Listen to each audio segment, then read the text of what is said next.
If the WTO promotes international trade, why does the SCM agreement prohibit export subsidies?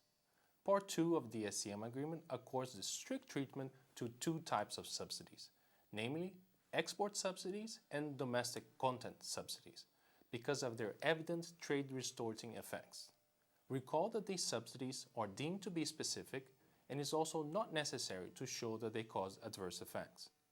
Once the requirements of Article 3 are demonstrated, the subsidies are simply prohibited by the agreement. Article 3.1a of the SCM agreement deals with export subsidies. This provision prohibits subsidies contingent in law or in fact upon export performance. Footnote 4 clarifies that the mere granting of a subsidy to enterprise that export by itself shall not be considered an export subsidy. Therefore, an important part of the analysis needs to focus on the actual relationship of contingency between export and the subsidy. The appellate body in Canada Aircraft explained that the ordinary meaning of the term contingent is conditional or dependent. Therefore, Article 3.1a prohibits subsidies that are conditional upon or dependent on export performance. The appellate body has emphasized that the crux of the legal standard to be applied here is the relationship of contingency or dependence. In other words, that the granting of a subsidy be tied to the actual or anticipated export performance. This legal standard is the same for export contingency both in law and in fact.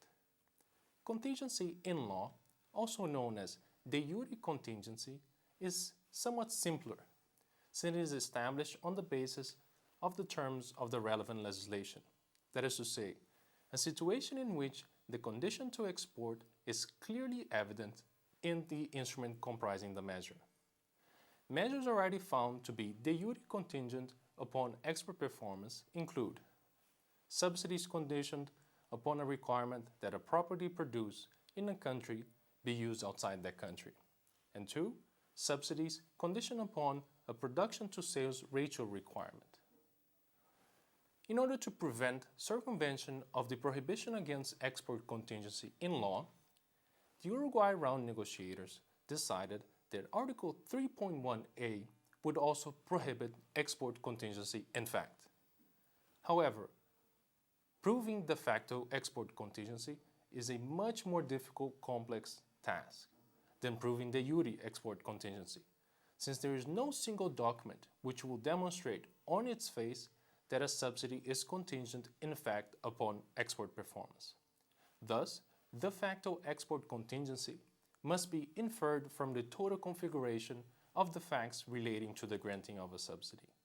And since this of course depends on the particular facts of the case, there can be no general rule as what facts or what kinds of facts must be taken into account. Factors that have been considered in the past include export and sales performance targets and information called for in applications for subsidies. Finally, we need to keep in mind that the export subsidy prohibition in Article 3.1a does not apply to developing country member that complies with the obligations in Article 27.4 of the SCM agreement. Now, to come back to our initial question, the WTO does promote international trade. It was agreed under the SCM agreement that export subsidies are inherently so distorting of international trade, always giving an advantage to the domestic producers at the expense of foreign competition in international markets, that they should be per se prohibited. This was the solution agreed by WTO members to help international trade to continue to flow undistorted. Thank you.